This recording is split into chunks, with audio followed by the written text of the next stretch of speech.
Praise the Lord. आप सभी भाई बहनों को जय मसीह की। आइए फिर से आज के दिन की शुरुआत परमेश्वर के एक पवित्र वचन से करते हैं।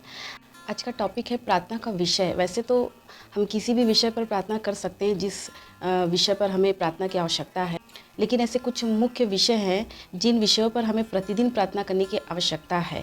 उन विषयों को आज हम उन विषयों पर मनन करेंगे। कुछ मसीह भाई बहन हैं जो सिर्फ मैं की प्रार्थना करते हैं, मेरा मैं, यानी कि वो प्रतिदिन प्रभु मुझे मेरी शादी करवा दीजिए, तो मेरी नौकरी लगवा दीजिए, तो मेरे बेटे की नौकरी लगवा दीजिए, बेटे की शादी करवा दीजिए, तो मुझे ये दे दीजिए, मुझे वो दे दीजिए। मतलब उनका बस मांगना मांगना मांगना मांगना। तो ये प्रार्थना उचित प्रार्थना नहीं है। ठीक है, हमें जिस चीज़ की आवश्यकता है हम उसके लिए प्रार्थना जरूर करते हैं, लेकिन ये जो प्रतिदिन की प्रार्थना है, प्रतिदिन की प्रार्थना में कुछ ऐसे विषय हैं जिन विषयों पर प्रार्थना करने की हर एक मसीह भाई बहन की जिम्मेदारी है। परमेश्वर का एक वचन देखेंगे, लूका अध्याय 18 का पद संख्या 1 में लिखा है, नित्य प्रार्थना करना और हियाव न छोड़ना चाहिए। और एक थिस्सलुनीकियों अध्याय 5 के 17 में लिखा है, निरंतर प्रार्थना में लगे रहो। आप जिस भी विषय पर प्रार्थना कर रहे हैं उस विषय पर आप निरंतर प्रार्थना करें। आपको जिस विषय पर आवश्यकता है प्रार्थना की, आप उस विषय पर भी निरंतर प्रार्थना करते रहें। आपने आज किसी एक विषय पर प्रार्थना किया और फिर आप 10 दिन 1 महीना के लिए शांत हो गए, फिर आप कल को आप दूसरा विषय रख दिए, तो परमेश्वर को कैसे पता चलेगा कि आपको किस चीज़ की आवश्यकता है। देखिए, प्रभु तो हृदय जांचता है, लेकिन एक बच्चा जब लगातार रोता है तभी माँ उसके पास दूध लेकर आती है और उसे दूध देती है निरंतर। अगर बच्चा थोड़ा सा 1 सेकंड होकर चुप हो जाए तो माँ को लगे, और हंसने लगे, खेलने लगे, तो माँ को लगेगा ये तो बिल्कुल शांति से भूख नहीं लगी है।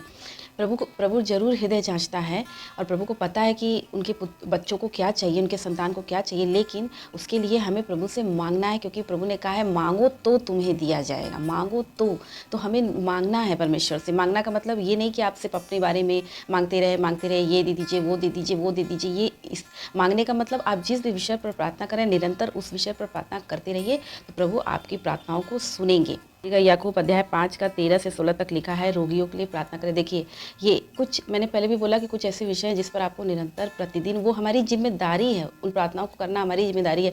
बहुत से लोग देखिए हॉस्पिटल्स में हैं, बहुत से मसीह भाई बहन भी हॉस्पिटल्स में होंगे जिन्हें हम नहीं जानते, हमें नहीं पता। इतना तो पता है कि जरूर कोई ना कोई बीमार होगा, जरूर कोई ना कोई इस वक्त जिसे हमारी प्रार्थना की आवश्यकता है, जरूर कोई ना कोई ऐसा होगा जो रोगी होगा। ये तो पता है कि संसार में हर एक व्यक्ति के पास अलग अलग समस्याएं हैं, अलग अलग उनकी तकलीफ हैं, तो ये तो हम हर एक व्यक्ति को मालूम है।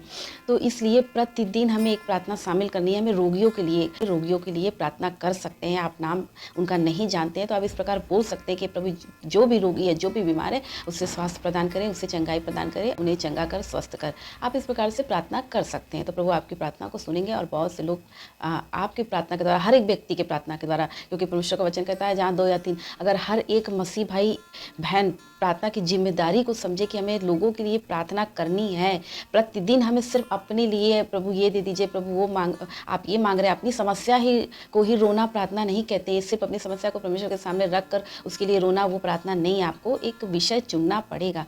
1 राजा अध्याय 3 का पद संख्या 5 से 9 तक जब आप इस वचन को पढ़ेंगे तो इसमें है, बुद्धिमत्ता और भले बुरे के परख के विषय में आपको प्रार्थना करना है।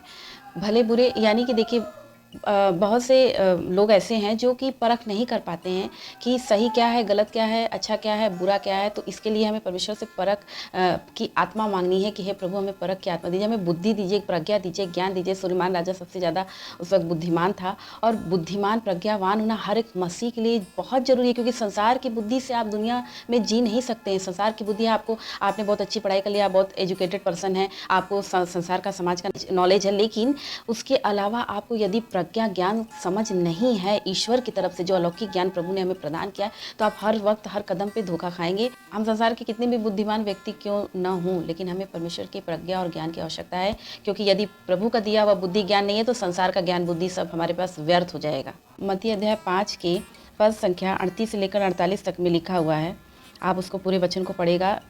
उसके लिए प्रार्थना कीजिए जिन्होंने आपको सताया है, छल किया है और जो आपके शत्रु हैं। हमें इनके लिए भी प्रतिदिन प्रार्थना करना है, क्योंकि हर एक मनुष्य का कोई ना कोई सताने वाला जरूर है, कोई ना कोई उसका शत्रु जरूर होता है। यदि शत्रु नहीं है तो सताने वाला तो जरूरी होता है। तो उसके लिए भी हमें प्रतिदिन प्रार्थना करने की आवश्यकता है। उसके लिए जो हमें सताते हैं, जो हमें तकलीफ पहुँचाते हैं, उन्हें परमेश्वर के हाथ में सौंप दीजिए, समर्पित कीजिए, और उनके लिए प्रतिदिन हमें प्रार्थना करना है। दानियल अध्याय 6 का पद संख्या 18 से 23 में इस वचन का निचोड़ ये है कि हमें व्यक्तिगत सुरक्षा के लिए और दूसरों की सुरक्षा के लिए प्रार्थना करना है। व्यक्तिगत सुरक्षा हमें देखिए ये प्रतिदिन के लिए ज़रूरी है। आप किसी एक दिन आपको क्या किसी एक दिन की सुरक्षा की आवश्यकता है, बाकी दिन आप असुरक्षित रहें, नहीं। हमें प्रतिदिन सुरक्षा की आवश्यकता है, इसलिए हमें प्रतिदिन प्रार्थना करना। आप बाहर जा रहे हैं, बहुत से लोग देखिए उनका बेसमय अकाल मृत्यु हो जाती है, एक्सीडेंट हो जाता है। बहुत से लोग अचानक बीमार पड़ जाते हैं। आपने देखा होगा कोरोना में कितने लोग चले गए, जो अच्छे खासे स्वस्थ लोग थे वो लोग भी चले गए। तो क्या है, प्रतिदिन हमें अपने परिवार के लिए, आज प्रभु ने आपको संभाल कर बचा कर रखा, आपको इस उम्र तक पहुंचाया, आपके परिवार में हर एक व्यक्ति सुरक्षित है। इसके लिए सर्वप्रथम आपको प्रभु को धन्यवाद देना है कि प्रभु हमारे परिवार में कोई भी दुर्घटना या किसी भी प्रकार का शैतान का प्रकोप या समस्या नहीं हुआ और हम आप में सुरक्षित हैं। इसके लिए हमें प्रतिदिन प्रभु को धन्यवाद देने की आवश्यकता है और प्रतिदिन अपने लिए सुरक्षा के लिए और दूसरों के लिए कि प्रभु हर एक व्यक्ति, चाहे आपका पड़ोसी हो, चाहे आपके विश्वासी भाई बहनों, प्रभु सबको सुरक्षा प्रदान करे और आपको भी सुरक्षा प्रदान करे, आपके परिवार को सुरक्षा प्रदान करे। इसके लिए हमें प्रतिदिन प्रार्थना करनी है। घर से निकलने से पहले और रात को सोने से पहले हमें धन्यवाद देना है और हमें घर से बाहर जाने से पहले अपनी सुरक्षा के लिए प्रार्थना करना है। प्रभु आपको स्वर्गदूतों की सुरक्षा प्रदान करेंगे, प्रभु अपने लहू के द्वारा आपको सुरक्षा प्रदान करेंगे, क्योंकि संसार में शैतान का राज्य है और कभी भी कुछ भी हो सकता है। आप सभी भाई बहन को इन वचनों के द्वारा प्रभु आशीष दे। सभी भाई बहन को जय मसीह की।